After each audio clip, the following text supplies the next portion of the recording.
The past was erased, the erasure was forgotten, the lie became the truth. George Orwell. In 1984, truth is not discovered, it's assigned. Reality is rewritten daily, and no one questions it. Freedom means slavery, war means peace. People accept it all. Why? Because thinking otherwise is a crime. This isn't just a story. It's a warning, and it feels more real than ever. In Orwell's 1984, a single ruling party controls every part of life. It's not just a government. It's a machine built to watch, judge, and punish even your thoughts. Telescreens are everywhere, on walls, in homes, in streets. They watch and listen 24/7. If you think something rebellious, that's a thought crime. Even silence can be dangerous. Thinking is no longer private. In this world, your mind belongs to the state. To prevent rebellion, the party invents newspeak language designed to shrink your thoughts. Words like freedom and truth are deleted. Without words, ideas fade. And without ideas, resistance dies. Control the language, control the mind. Our main character, Winston Smith, is a quiet worker for the party. Outwardly, he follows the rules. But inside, he's crumbling. He knows the truth is being destroyed. And he's tired of pretending.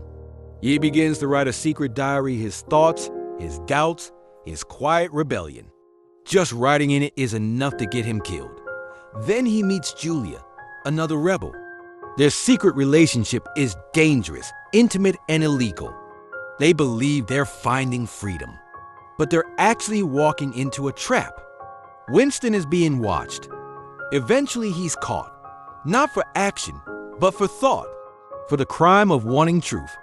And the punishment, a war on his mind. The goal isn't confession, it's conversion.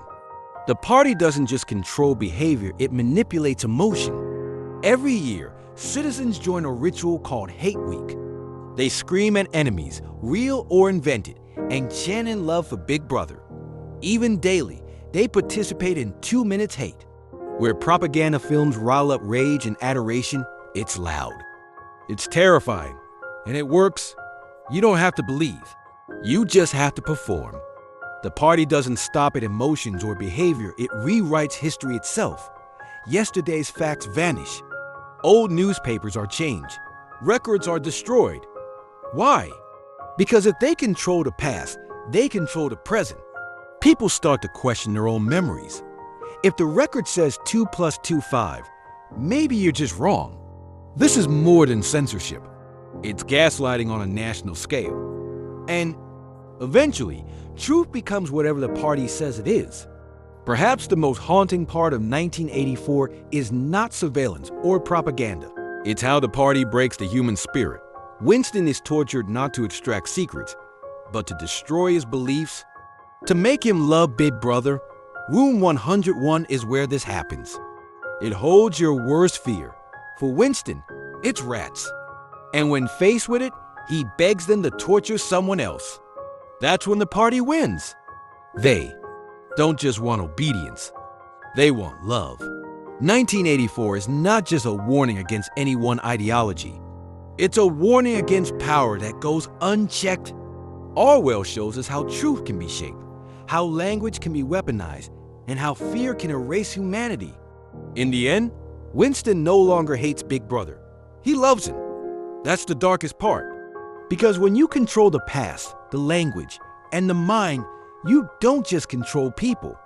You erase who they are. Winston believed he could resist. He thought love and truth were stronger than fear. But in Room 101, he faced his worst nightmare, and it shattered everything. Room 101 is not just a place of torture. It's where the party finds what you fear most. For Winston, it was rats. For others, something else, ... But the result is always the same: submission. This moment is more than defeat. It's transformation, a final surrender of self. It proves the party's power is not just physical, it's psychological. When Winston begs for Julia to be punished instead of him, the party wins. They don't just break his body, they break his love. And with that, resistance dies. After Room 101, Winston is no longer the same. He walks freely, drinks at cafes, and smiles at the telescreens. But the man inside, he's gone. He no longer questions, no longer remembers, no longer loves. He's become what the party wants, not just an obedient citizen, but a loyal one. And then it happens. He sees Big Brother on the screen, and he feels love. The final words of the book say it. He loved Big Brother. This is the cost of perfect control. 1984 doesn't end with a revolution. It ends with surrender. That's the point. Orwell's message is terrifyingly clear. Total control doesn't just silence people, it changes them. When truth is rewritten, when love is broken, when fear replaces thought, humanity disappears. This book isn't just fiction. It's a mirror, a warning. And the question it leaves us with is simple. Will we notice before it's too late? Orwell didn't write 1984 to scare us for fun. He wrote it as a call to awareness. Every part of the book reflects something real. Censorship, surveillance, language control, emotional manipulation. They're not fiction anymore. They're headlines. The question is, how much of our own world already mirrors Orwell's? 1984 may be a novel, but its warnings are very real. We must choose, resist, the lie or live it. When Orwell wrote 1984, he wasn't looking at the far future, he was reflecting on his present. Fascism in Italy, Nazism in Germany, Stalinism in the Soviet Union. He saw what unchecked power could do. He saw how propaganda could turn truth into fiction, how fear could become obedience, and how people could love their oppressors. That's what makes 1984 timeless. It's not about when, it's about how power twists reality, how it wins. Even now, decades after its publication, 1984 continues to influence how we think about privacy, power, and freedom. Phrases like Big Brother, thought crime, and doublethink are part of everyday language. Why? Because Orwell captured something universal, how fragile truth really is, and how quickly fear, repetition, and control can replace reality with fiction.